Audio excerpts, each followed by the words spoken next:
Assalamualaikum warahmatullahi wabarakatuh. Jumpa lagi dengan saya, Deka.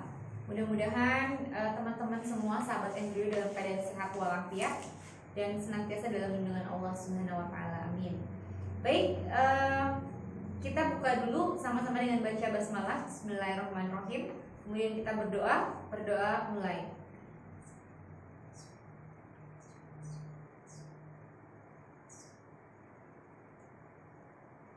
Amin. Oke, teman-teman semuanya, hari ini kita akan bahas TO yang ke-9 atau TO bulan April ya. Baik, seperti biasa ada 20 soal. Kita akan mulai dari nomor 1 sampai dengan nomor 20. Mulai dari nomor 1. Babnya stoikiometri. Seperti biasa, ini datanya untuk 3 soal berturut-turut ya. Saya tulis dulu reaksinya. Nomor 1 ada 5 C2O4 2 min ditambah 2 MnO4 min. Hasilnya menjadi 10 CO2 ditambah 8 H2O ditambah 2 Mn2 plus 2 Mn2 plus. Dalam suatu reaksi digunakan 100 ml KMnO4 0,1 molar. Berarti di sini ya 100 ml kemudian 0,1 molar. Dengan 100 ml 0,2 molar yang didapat dari pengenceran larutan H2C2O4 yang lebih pekat. Baik, berarti H2C2O4 terion menjadi C2O4 2 min ya. Konsentrasinya akan sama. 100 ml 0,25 molar. Karena didapat dari pengenceran yang lebih pekat, berarti ini nilai V2, yang ini nilai M2 setelah pengenceran. Pertanyaan yang pertama, dalam reaksi redoks yang setara jumlah mol elektron, jumlah elektron yang terlibat untuk setiap 2 mol MnO4 min adalah berapa? Oke, ditanya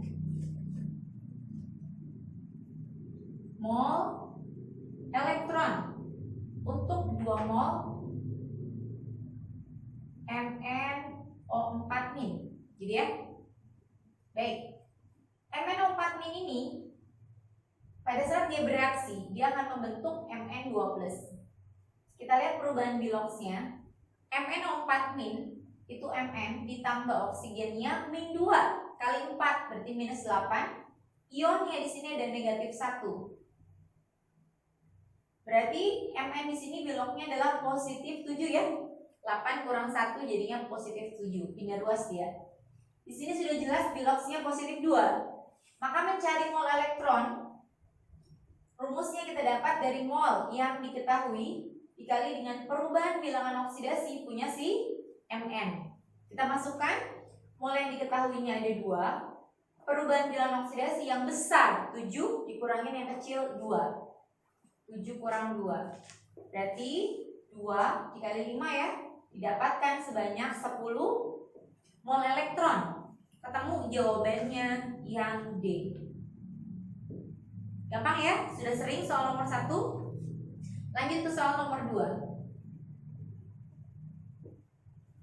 Nomor 2, jika dalam pengenceran digunakan 5 ml larutan H2C2O4 pekat, konsentrasi larutan H2C2O4 pekat tersebut adalah berapa? Jadi V1-nya 5 ml, maka M1-nya berapa? Jelas pakai rumus pengenceran seperti biasa. Kita masukkan ya. Rumusnya adalah V1M1 sama dengan V2M2.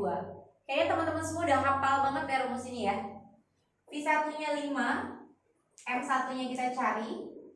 V2-nya kita masukkan ya 100 ml, M2-nya 0,25. Kita sederhanakan 25 bagi 5 itu 5 ya. Ini 0,05 ya. Coret. Tadi nanti dapat M1-nya sebanyak 5 molaritas. Jawabannya ada di option yang A. Lanjut soal nomor 3. Nomor 3, jika pada percobaan tersebut larutan H2C2O4 bereaksi, volume gas CO2 yang dihasilkan dalam keadaan standar adalah berapa? Oke. Yang ditanya adalah volume CO2 STP ya. Volume STP dari si CO2. Oke, lihat baik-baik. Karena reaktannya ada 2, maka kita bikin dulu atau cari dulu siapa yang jadi pereaksi pembatasnya. Oke, langsung ya kita tuliskan saja 5C2O4 2- ditambah 2 MnO4-. Karena kita fokus di CO2, maka reaksinya hanya cukup sampai di CO2 saja. 10 CO2. Oke, kita masukkan yang ini. Datanya mula-mula ya 100 dikali 0,25. Berarti di awal itu ada sekitar 25 satuannya milimol. MnO4 min-nya 100 dikali 0,1. Berarti ada 10 satuannya milimol. Kira-kira siapa yang turun? 25 dibagi 5 itu 5 ya. 25 per 5 itu jawabannya 5. 10 bagi 2 jawabannya 5 juga. Ternyata hasilnya dua-duanya sama 5. Berarti di sini turun dua-duanya ya. Maka dua-duanya turun. 25 di sini 10. Maka dua-duanya apa nih? Habis bereaksi. Jadi kita mau nyari koefisien CO2-nya boleh dengan MnO4- atau boleh dengan C2O4 2-. Oke, misalkan kita ambil patokannya dengan MnO4- ya. Ini produk tidak ada. Berarti yang bereaksinya 10 per 2 dikali ini ya. 10 milimol. Berarti 50 ya. Turun lagi ya 50 satuannya milimol. Oke. 50 milimol kita rubah ya. Langsung menjadi volume STP-nya. Berarti didapat dari milimol dikali dengan 22,4 ya. Oke, kita masukkan milimolnya 50, 22,4. 22,4 50 atau setengahnya ya, sama dengan berapa berarti 112 ya, 1120 mililiter. Nah sekarang optionnya dalam satuan liter, berarti dibagi 1000 ya, bagi 1000 berarti 1,12 liter. Jawabannya ada di option yang D. Baik. Oke, soal nomor 4. Di sini diketahui ada 3 macam reaksi, ya. Pertanyaannya adalah dari data hasil percobaan di atas mana pernyataan yang salah. Yuk, di sini karena tidak diketahui nilai MO-nya, potensial selnya, potensial logamnya, gitu ya, potensial reduksinya, maka kita pakai patokan reaksi. Sebelumnya, teman-teman lihat dulu. Jadi kalau misalkan kita urutkan nilai potensial reduksi itu dari yang kecil menjadi potensial yang paling besar, gitu ya. Ketika datanya kecil, maka logam tadi kecenderungan dia mengalami oksidasi. Sedangkan yang besar kecenderungan mengalami reaksi reduksi. Kalau dalam konteks soalnya, kita bisa langsung lihat ya. Kita bisa langsung lihat. Oksidasi berarti ada di sebelah kiri dibandingkan dengan reduksi. Reduksi ada di sebelah kanan. Itu seperti itu posisinya. Jadi kalau misalkan dari reaksi yang pertama Fe2+ menjadi Fe3+, ini reaksinya apa? Biloxnya naik, maka oksidasi. Selanjutnya Ag+ berubahlah menjadi Ag. Biloknya turun ya, +1 jadi 0, maka dia reaksinya reduksi. Maka kesimpulan kita, oksidasinya siapa? Fe. Berarti kesimpulannya Fe dulu di sebelah kiri dibandingkan dengan Ag. Fe di kiri Ag. Paham ya? Bagaimana dengan yang tidak bereaksi? Kita rubah supaya bereaksi, maka Ag-nya bukan dalam bentuk unsur, tapi bentuk ion, sedangkan hidrogennya bentuk unsur. Berarti H2 ditambah Ag+, maka hasilnya menjadi Ag ditambah 2H+. Nah, kalau seperti ini bisa langsung kita simpulkan.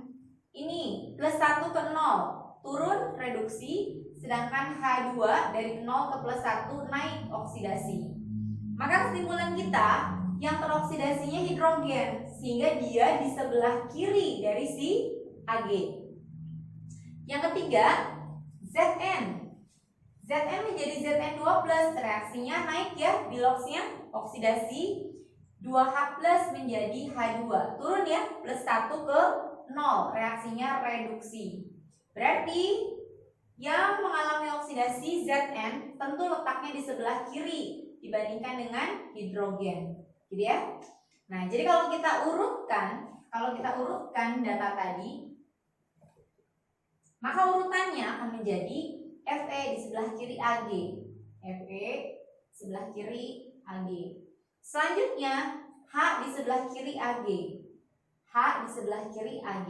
Nah, H itu di sebelah kiri Ag di sebelah mana nih? Duluan Fe atau duluan H kira-kira? Duluan Fe ya. Soalnya dari mana Bu? Dari deret volta. Kalian harus benar-benar hafalkan lagi deret volta. Kemudian Zn di sebelah kiri hidrogen. Antara Zn dengan Fe, kira-kira duluan siapa ya? Zn dengan Fe, maka duluan Zn. Zn di sebelah kiri H, gitu ya. Jadi urutannya seperti ini.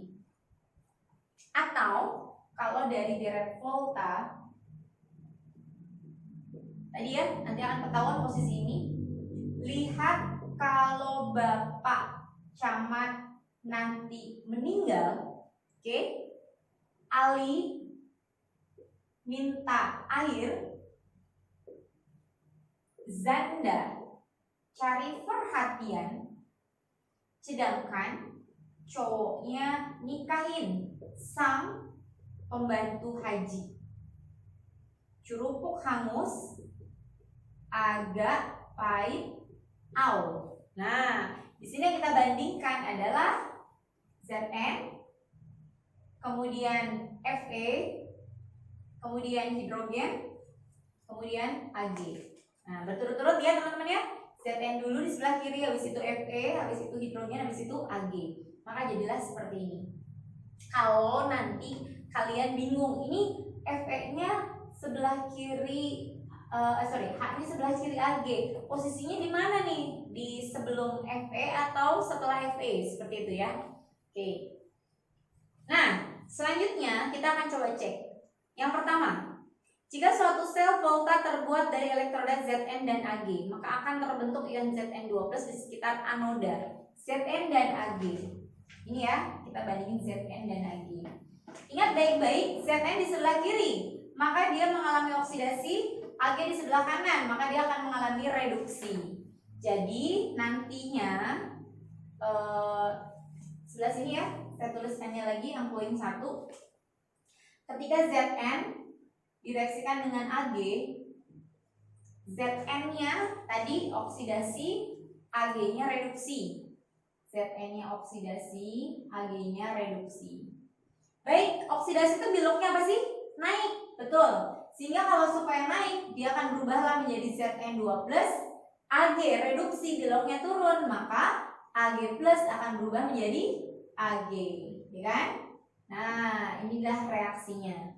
Nah, kalau kita cek, lihat baik-baik di sini, katanya akan terbentuk ion Zn2+ di sekitar anoda. Zn2+ di sekitar anoda. Oksidasi itu letaknya di mana sih? Di anoda. Pada saat Zn dioksidasi, terbentuk Zn2+, betul? Betul. Jadi benar ya, terbentuk Zn2+ di anoda. Maka option yang pertama ini betul. 1 betul, otomatis 3 betul. Lanjut ke yang kedua. Yang kedua, Fe3+ merupakan oksidator terkuat. Nah, ini urutannya ya. Urutannya. Tadi makin ke kanan, saya tulis lagi lah ya. Zn, Fe, H, Ag. Ini dia mengalami, yang kiri mengalami oksidasi, yang kanan tadi mengalami reaksi reduksi. Ingat, kalau berbicara tentang sifat maka berkebalikan. Jadi oksidasi sifatnya pasti reduktor, sedangkan reduksi sifatnya pasti oksidator. Kembali ke soal nomor 2, Fe3+ oksidator terkuat. Lihat di sini. Apakah betul oksidator terkuat? Salah. Oksidator terkuat itu dimiliki oleh si Ag ya. Oksidator terkuat yang paling kanan berarti Ag. Sedangkan reduktor terkuat adalah si Zn. Jadi yang kedua itu salah. 2 salah, pasti 4 juga salah. Sehingga jawabannya hanya 1, 3 betul, optionnya yang B. Oke. Baik, nomor 5. Nomor 5, nomor 6, nomor 7 ini datanya diambil dari satu gambar. Teman-teman coba dilihat lagi gambarnya baik-baik. Saya tidak gambar lagi, tapi di situ ada buletan penuh dan buletan yang berwarna putih ya, yang hitam dengan yang putih. Yang hitam itu menyatakan asam kuat, konsentrasi asam kuat, sedangkan yang putihnya itu konsentrasi basa lemah. Nah, ilustrasinya tiap butir itu konsentrasinya terhitung 0,1 mol. Jadi kalau sudah kita hitung ya, dihitung aja berapa banyaknya buletan yang hitam dan yang putihnya masing-masing gambar akan didapat tabel seperti ini. Jadi untuk A, H plusnya 0,6, basa lemahnya 1, B 0,6, 0,6, C 0,5 dan 1 mol. Pertanyaannya adalah yang pertama, nomor 5, campuran larutan yang menghasilkan larutan yang dapat mempertahankan pH akibat penambahan sedikit basa adalah campuran larutan mana? Jadi ditanya campuran yang dapat mempertahankan pH, mempertahankan pH gitu ya. Maka kita pasti sudah jelas tahu mempertahankan pH ini berarti fungsi dari buffer. Ya, penyangga, larutan penyangga. Di sini larutan penyangganya dari basa lemah dengan asam kuat, maka penyangganya itu pasti penyangga yang sifatnya basa. Syaratnya apa? Syaratnya kalau buffer basa berarti harus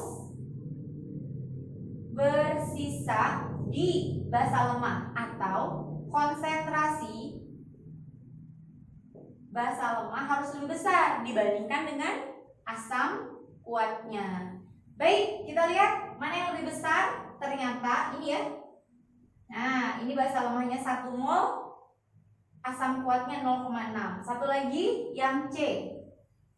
Basa lemahnya 1 lebih besar dibandingkan dengan C-nya 0,5. Maka jawaban dari soal nomor 5 itu adalah A dan C. Gambar yang A dan C ada di option yang D. Oke, lanjut ke soal nomor 6. Nomor 6, campuran larutan yang menghasilkan larutan dengan pH 10 adalah campuran dari larutan yang mana? Oke, ditanya nomor 6, campuran yang pH-nya sama dengan 10 ya. Oke, ini gimana nih cara untuk mengetahuinya kira-kira? Baik teman-teman, berarti kalau pH-nya sama dengan 10, sifatnya bagaimana? Asam atau basa? Basa kan? Oke, jadi kalau dia basa, maka identiknya dengan mana? Dengan buffer. Buffer siapa? Buffer basa. Karena buffer basa itu pasti nilai pH-nya juga lebih dari 7. Bu, gimana dengan yang ini Bu? Hidrolisis garam. Nah, kalau hidrolisis garam, ya kan? Hidrolisis garam ini parsial ya, parsial. Nanti kalau misalkan kita lihat basa lemah dengan asam kuat, pada saat komponen penyusunnya asam kuat, pasti nilai pH-nya gimana? Iya, cenderung asam. Garamnya cenderung garam asam. Jadi pH-nya pasti kurang dari 7. Jadi langsung aja ya, nomor 6 ini ketika pH-nya 10, larutannya buffer basa. Jadi jawabannya ujung-ujungnya larutan yang A dan larutan kembali yang C. Jadi ada di option yang E. Paham ya? Oke, lanjut satu lagi. Berikutnya soal nomor 7. Nomor 7, campuran larutan yang menghasilkan larutan garam terhidrolisis. Oke, campuran garam terhidrolisis. Baik, garam hidrolisis atau hidrolisis garam biasanya kita jumpai jika konsentrasi dari asam kuatnya sama dengan konsentrasi dari basa lemahnya. Ini terjadi di mana? Di larutan yang B, Ini 0,6 mol, yang ini juga sama 0,6 mol. Jadi jawabannya ada di larutan tabel yang B. Optionnya yaitu B juga. Oke, bagaimana dengan sifat pH-nya? Kita lihat ya. Ini garam yang terbentuknya adalah garam asam. Kenapa? Karena asamnya kuat, ya kan? Basanya lemah. Dan kita tahu ketika garam asam pasti nilai pH-nya kurang dari 7. Makanya nggak mungkin nih kalau pH 10 jawabannya yang B. Pasti jawabannya yang buffer. Tadi balik lagi ya, seperti itu. Jadi nomor 7 jawabannya adalah B. Oke. Baik, lanjut ke soal nomor 8. Nomor 8 ini soal baru ya teman-teman ya. Hubungannya dengan pelarutan juga. Jadi ceritanya di sini ada grafik dua macam larutan KCl dan larutan KNO3. Larutan tadi diukur pada suhu ya, sumbu X-nya menyatakan variabel suhu dan sumbu Y-nya menyatakan pelarutan garam dalam 100 gram air. Jadi masing-masing KNO3 sama KCl itu dilarutkan dalam 100 gram air. Nah, ceritanya sebanyak 90 gram KNO3 tercampur dengan 42 gram KCl. Jadi massa awalnya masing-masing sudah diketahui ya. Campuran garam tersebut dilarutkan ke dalam 100 gram air pada 50 derajat Celcius. Grafik larutan kedua garam terhadap temperatur disajikan pada gambar di atas. Jadi pada 50 derajat gitu ya. Itunya 100 gram. Nah, pertanyaannya adalah jika campuran tersebut didinginkan sampai 10 derajat Celcius, maka massa garam yang mengendap adalah yang mana? Oke, jadi pertanyaannya adalah massa garam yang mengendap saat suhunya didinginkan pada keadaan berapa derajat? 10 derajat Celcius. Oke. Nah, jadi di sini pada 50 derajat gitu ya, pada 50 derajat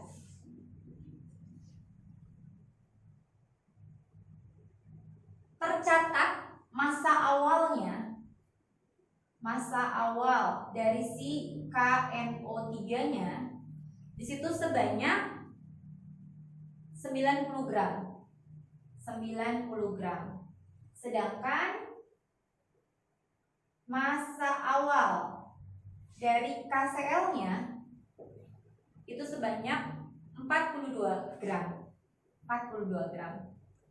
Nah, sekarang lihat teman-teman, ini sebenarnya gampang sekali ya, cuma kita narik suhu doang, cuma grafik dan pernyataannya aja yang bikin kita bingung. Si garam tadi diukurnya pada suhu 10 derajat. Nah, maka kita lihat di sini 10 derajat misalkan kita anggap ini ya 10 derajat. Nah, 10 derajat Celcius nih ya ini. Kita tarik ya sini. Nah, berarti kira-kira dengan ini ya.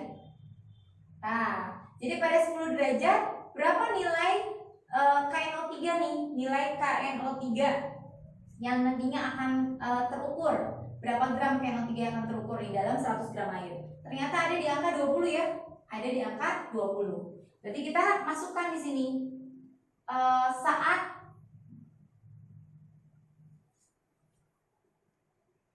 saat suhunya 10 derajat, KNO3-nya ada sekitar 20 gram gitu ya. 20 gram. 20 gram itu yang apa? Yang larut ya. Yang larut. Nah, sekarang satu lagi yang KCl.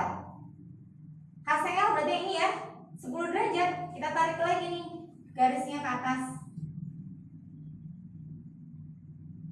Nah, kurang lebih segini. Nah, gitu ya. Ini berarti kira-kira ada di tengah-tengahnya lah ya. Oke. Ada di 30 berarti di sini. 30. Oke. Berarti teramati nih. Pada saat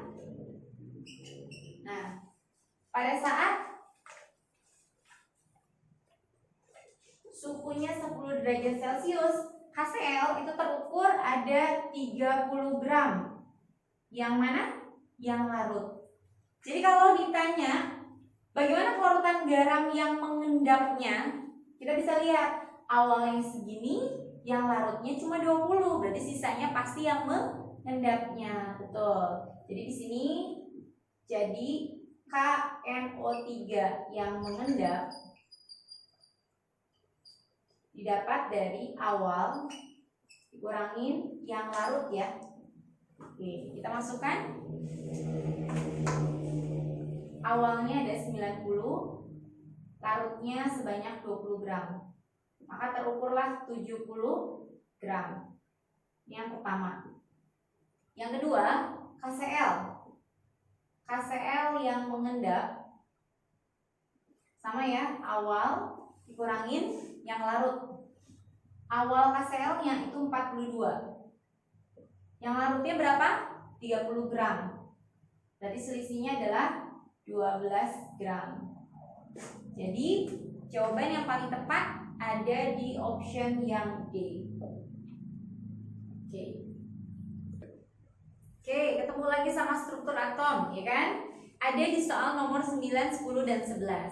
Ini datanya ada simbol unsur X, Y, Z, Q, R, dan nomor atomnya 3, 11, 19, 37, dan 55. Pertanyaan yang nomor 9. Unsur pada tabel di atas yang membentuk garam klorida dengan ikatan ion yang paling lemah adalah yang mana?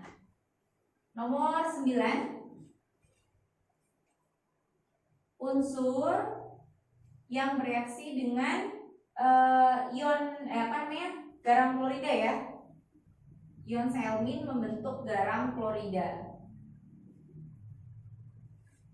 Pertanyaannya, mana ikatan ion yang paling lemah? Jadi garam klorida yang memiliki ikatan ion yang terlemah itu ada di mana? Baik. Oke, pertama-tama kita konfigurasikan dulu elektronnya. Konfigurasi elektron.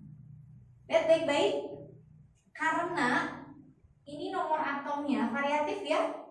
Ada 3 unsur yang pertama kurang dari 20, tapi 2 unsur yang pertama itu lebih dari 20. Jadi sebagian kulit, sebagian harus dengan menggunakan prinsip Aufbau. Jadi langsung aja kita pakai yang Aufbau aja biar sama ya, seragam. Kalau 3 berarti patokannya dengan siapa? Helium kan? Helium. Lanjut 2s1. 11 berarti patokannya dengan neon. Neon itu nomor atomnya 10 ya. Oke, berarti 3s1. 19 berarti dengan argon ya. Argon 4s1. 37 berarti dengan krypton. Krypton 36 ya kan, selisihnya 1. Berarti 5s1. 55 berarti dengan radon. Ini 54 ya, jadi helium itu 2, neon itu 10, argon itu 18, krypton 36, radonnya 54. Selisihnya selalu semuanya 1. Berarti di sini 6s1. Jadi kesimpulan kita ternyata dia berada dalam satu golongan yang sama. Semuanya ada di golongan 1A. Ya. Berturut-turut periodenya, ini menunjukkan periode. Ini periode kedua, periode 3, periode 4. Yang ini periode 5 dan yang terakhir periode 6. Baik, kembali ke soal. Mana yang ikatan ionnya paling lemah?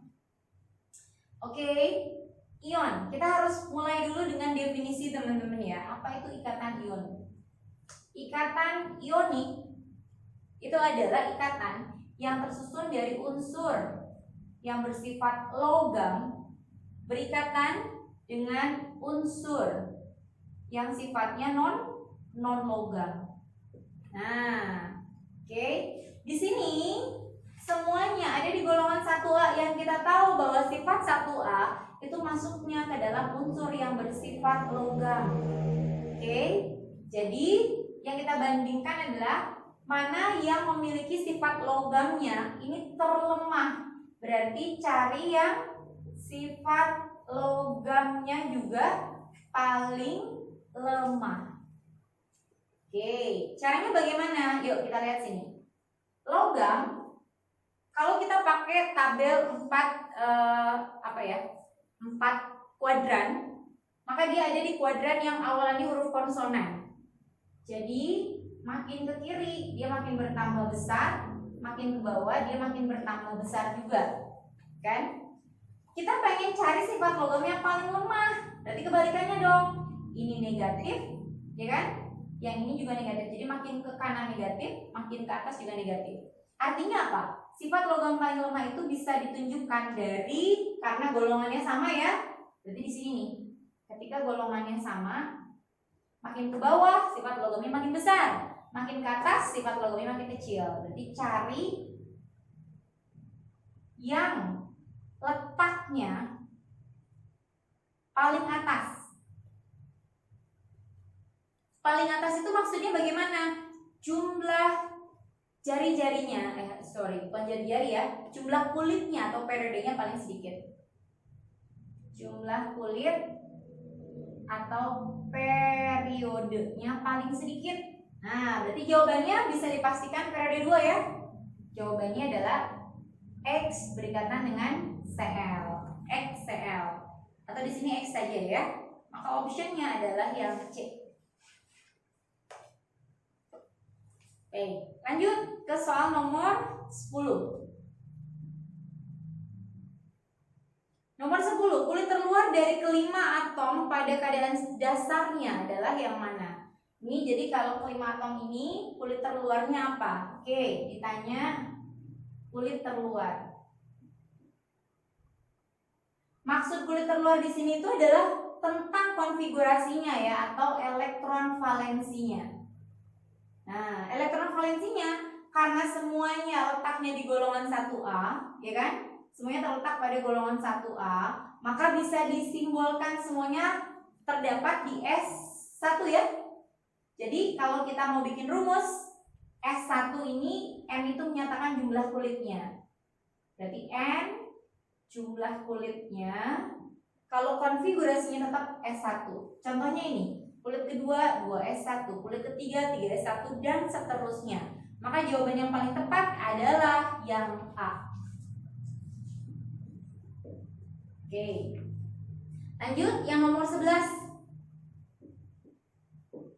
11, unsur yang paling mudah dioksidasi adalah yang mana? Oke. Unsur yang paling mudah dioksidasi. Baik, kalau paling mudah dioksidasi, maka pertanyaannya yang paling gampang adalah sifatnya apa teman-teman? Reaksinya oksidasi nih, maka sifatnya berkebalikan. Berarti sifatnya pasti reduktor. Reduktor yang sangat kuat. Balik lagi ke 4 kuadran tadi ya. Reduktor itu ada di awalan huruf konsonan. Seperti biasa, makin ke kiri makin bertambah, makin ke bawah juga makin bertambah. Maka makin kuat karena dia golongannya sama di sini ya. Di golongan sama, sama-sama 1A. Berarti cari yang letaknya paling bawah. Berarti reduktor kuat itu cari yang letaknya paling bawah. Paling bawah maksudnya gimana? Yang memiliki periode yang paling banyak. Jadi dalam hal ini jawabannya periode terbesar itu dimiliki oleh si R. Oke, jadi jawabannya R. R itu ada di option yang mana? Yang B. Seperti itu ya. Oke, lanjut ke soal nomor 12. 12 dan 13 itu didapat dari grafik yang sama ya. Jadi nomor 12, perubahan entalpi untuk reaksi A menjadi C adalah yang mana? Delta H dari reaksi A berubah menjadi C. Oke, entalpi itu diukur dari banyaknya reaktan sampai menghasilkan produk. Nah, karena pertanyaannya A ke C, berarti dari sini ya, A, C-nya di sini, C. Berarti reaktannya A di sini, produknya C, berarti jaraknya dari sini ke sini. Nah, dari sini ke sini. Maka kalau misalkan kita simbolkan, ini sama nih sebenarnya, ini delta H yang satu, yang ininya delta H2, maka yang ini adalah delta H3. Berarti kita bikin rumus dulu. Delta H3 itu delta H totalnya ya. Delta H total dari sini ke sini itu didapat dari penjumlahan delta H1 ditambah dengan delta H yang kedua. Betul. Kita lihat delta H1-nya nilainya minus 393,5 ditambah delta H2-nya nilainya adalah minus 395,4. Min tambah min, maka hasilnya minus, dijumlahkan, maka hasilnya 788,9. Satuannya kilojoule per mol. Arti minus di sini berarti menunjukkan bahwa reaksinya itu adalah eksoterm, delta H-nya kurang dari 0. Jawabannya yaitu yang E. Lanjut ke soal nomor 13. Pernyataan yang benar dari grafik tersebut kecuali. Nah, hati-hati, ada kata-kata kecuali, berarti ditanya mana yang salah. Oke, kita lihat ya. A. C terbentuk dari dua tahapan reaksi. Betul tidak? C, betul ya? Jadi untuk menghasilkan C itu ada dua tahap. Tahap yang pertama itu A, hasilnya menjadi B dulu. Tahap yang kedua itu B berubah menjadi C. Berarti A itu betul, bukan jawabannya. Lanjut yang B. Pembentukan B menghasilkan energi sebesar 393,5 kilojoule. Lihat B. B di sini delta H-nya berapa nilainya? Minus 395,4. Jadi pembentukan B berarti ini ya. Ini delta H-nya katanya nilainya negatif 393,5. Nah, di sini negatif ini eksoterm, artinya menghasilkan energi. Jumlahnya berapa? Sejumlah 393,5. Berarti betul ya? Menghasilkan energi sebesar 393,5. Karena ditanya yang salah berarti B bukan jawabannya. C. Reaksi pembentukan B lebih cepat dari reaksi pembentukan C. Oke. Kita lihat ya. Kalau cepat lambat, kita ambil patokannya dari energi aktivasi. A, energi aktivasinya berarti dari sini ke sini. Ini energi aktivasi yang pertama. Kemudian dari yang keduanya dari sini ke sini. Energi aktivasi yang kedua. Bisa dilihat dari jaraknya ya. Jarak yang pertama dengan jarak yang kedua lebih besar yang kedua energi aktivasinya. Berarti tahap kedua memiliki nilai energi aktivasi yang lebih besar. Artinya dia lambat. Kenapa lambat? Energi aktivasi itu energi minimum untuk bereaksi. Kalau energi aktivasinya besar, berarti untuk bereaksi dia butuh energi yang sangat besar. Makanya susah buat bereaksi, alias lambat. Oke, sebaliknya ya, yang pertama energi aktivasinya rendah, sehingga dia lebih cepat.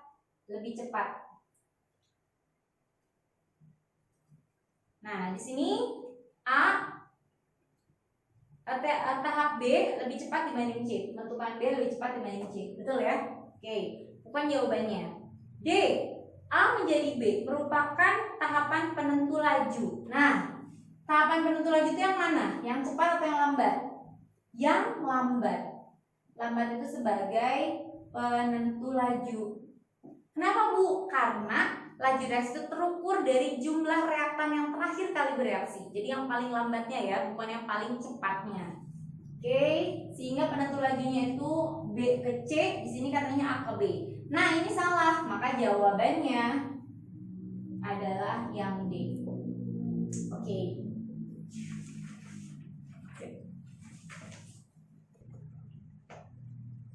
Oke, dalam nomor 14 ya. Nomor 14, dalam suatu wadah tertutup pada temperatur tertentu terdapat reaksi keseimbangan antara gas A, B, dan C. Perubahan tekanan terhadap waktu reaksi ditunjukkan pada diagram di atas. Maka reaksi yang terjadi adalah yang mana? Intinya adalah ditanya persamaan laju, ya, persamaan keseimbangannya.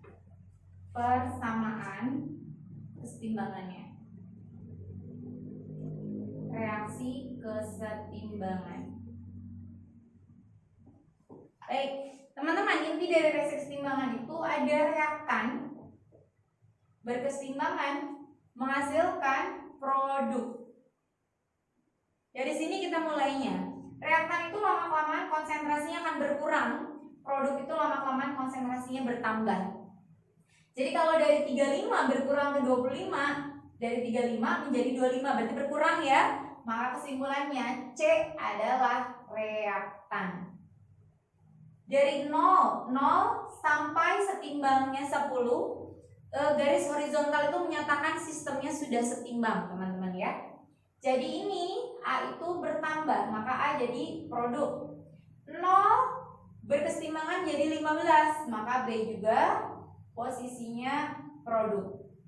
Nah, berarti kita bisa pastikan yang produknya ada 2, reaktannya ada 1. Lihat selisihnya baik-baik, 35 ke 25. Selisihnya berapa? Selisihnya berarti 10 ya. Berarti di sini punyanya C, 10C berkesetimbangan. Hasilnya menjadi siapa? A. A itu dari 0 ke 10.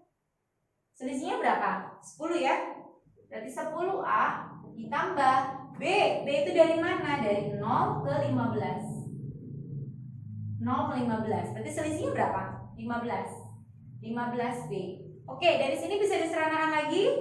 Bisa. Bagi 5 ya. Berarti 2C berkesetimbangan menghasilkan 2A ditambah 3B. Oke, jawaban yang paling tepat ada di option A. Gampang ya ternyata. Sekarang lanjut ke soal nomor 15.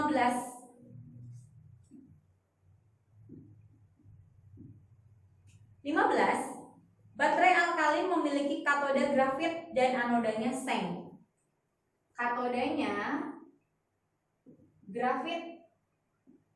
Grafit itu sama dengan karbon ya teman-teman, sama dengan karbon. Anodanya itu seng, Zn. Pertanyaannya,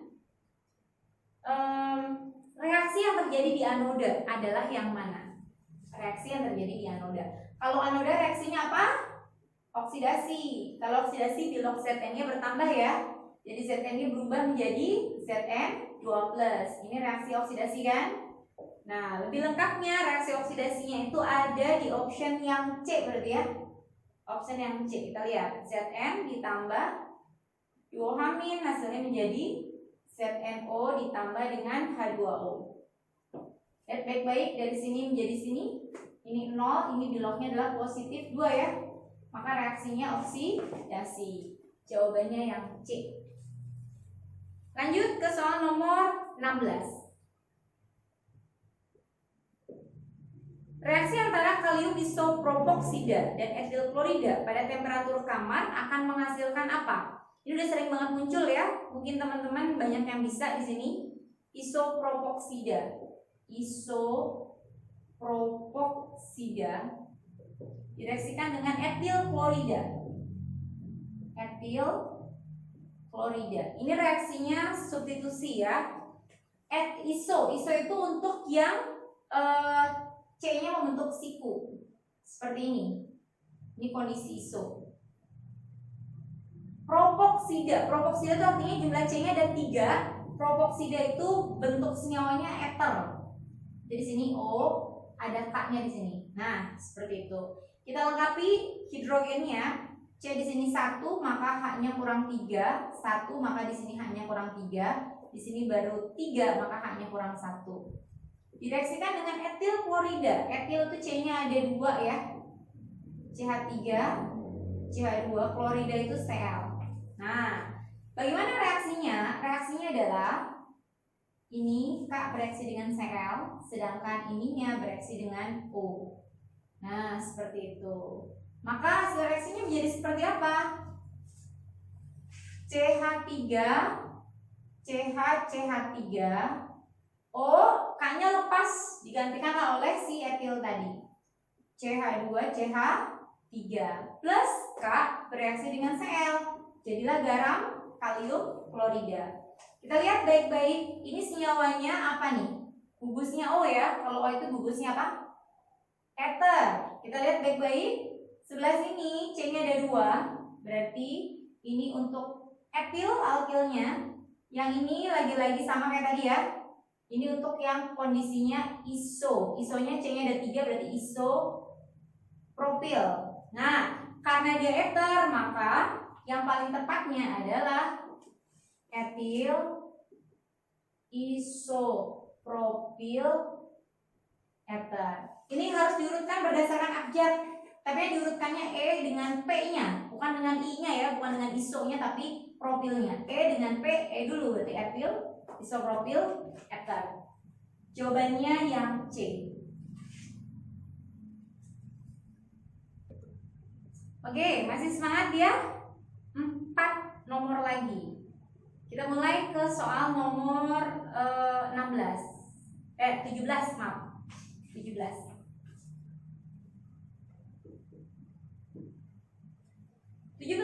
Biokatalis yang digunakan dalam reaksi hidrolisis selulosa menjadi dimernya adalah yang mana? Selulosa mengalami reaksi hidrolisis menjadi dimer. Oke, teman-teman, selulosa itu salah satu jenis karbohidrat ya. Karbohidrat golongan apa? Polisakarida. Poli itu banyak, berarti dia polimernya nih, tersusun dari banyak monomer. Biasanya selulosa itu terdapat pada pada dinding sel tubuhan. Terdapat pada dinding sel tubuhan. Makanya dikenal selulosa itu dengan serat ya, adanya di tumbuhan-tumbuhan, bagian seratnya. Nah, pada saat dia mengalami hidrolisis menjadi bentuk molekul yang lebih kecil, lebih sederhana, dimer. Di itu berarti 2 penyusun ya. Ini hidrolisisnya itu dengan bantuan yang namanya biokatalisator. Biasanya biokatalisator yang paling umum itu ada pada enzim. Nah, pertanyaannya, enzim apa kira-kira yang memecah selulosa menjadi dimernya, menjadi bentuk molekul yang lebih sederhana? Jawabannya pasti enzimnya mirip dengan kata-katanya. Selulosa, betul, berarti yang paling dekat adalah selulose nama enzimnya. Ini ya, teman-teman, biasanya enzim ini ada pada hewan yang pemakan tumbuh-tumbuhan atau disebut sebagai hewan herbivora, gitu ya. Jadi jawabannya yang A. Oke. Lanjut ke soal nomor 18. 18 itu kimia unsur ya. Saya coba tampilkan barangkali nanti keluar kimia unsurnya gitu ya. Contohnya nomor 18 dan nomor 19. Kita lihat nomor 18 dulu. Baking soda NaHCO3 banyak digunakan sebagai pengembangan dalam pembuatan makanan yang melibatkan air dan asam. Karena apa? Air dan asam. Baking soda ya, NaHCO3. Baking soda ini menghasilkan senyawa yang air dan asam gitu ya. Air dan asam. Oke. Maka coba kita lihat ya. Ketika NaHCO3 kita reaksikan dulu dengan asam. Dengan asam. Misalkan asamnya HX. Maka hasilnya menjadi apa? Kesini ya H-nya, X-nya dengan Na. Jauh ketemu jauh, dekat ketemu dekat. HCO3 min sama H plus, maka berubahlah menjadi asam, H2CO3. Na plus sama X min, maka berubahlah dia menjadi garamnya, NaX ya. H2CO3 asam karbonat itu tidak stabil teman-teman. Jadi dia mudah terurai lagi menjadi siapa? H2O dan CO2. Ini liquid, yang ini gas. Oke, jadi jawaban yang paling tepat adalah yang D. Baking soda bereaksi dengan asam dan menghasilkan gas CO2. Jawabannya D. Oke, lanjut. Sekarang nomor 19. Nomor 19, reaksi berikut dapat berlangsung kecuali reaksi antara apa? Oke, jadi kalau dapat berlangsung kecuali, maka pertanyaannya adalah reaksi yang tidak dapat berlangsung gitu ya. Oke. Lihat baik-baik, option A sampai E itu semuanya melibatkan larutan halida dengan gas halogen. Oke, jadi semuanya isinya tentang larutan halida dan gas halogen. Jadi kita mulai dari sini ya. Halogen itu golongan 7A. Ada apa saja? F, Cl, Br, I, At. At-nya radioaktif jadi nggak usah kita cantumkan. Film Charles Bronson idaman, Ati. Nah, halogen ini merupakan salah satu golongan yang dia sangat reaktif. Kenapa sangat reaktif? Elektronegativitasnya sangat besar. Jadi satu-satunya golongan yang dia bisa bereaksi dengan sesama unsurnya dalam satu golongan. Nah, syaratnya jadi bisa bereaksi dengan sesama unsur gitu ya. Oke. Syaratnya gimana? Ada syaratnya nih. Syarat untuk terjadinya reaksi. Jika unsur yang di atas bisa mengoksidasi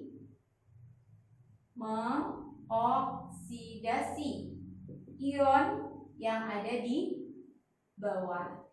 Contohnya ya, saya contohin. Atasnya F direaksikan dengan bawahnya Br, berarti F direaksikan dengan Br-, baru dia akan terbentuk reaksi. F itu posisinya atas, maka dia harus unsur.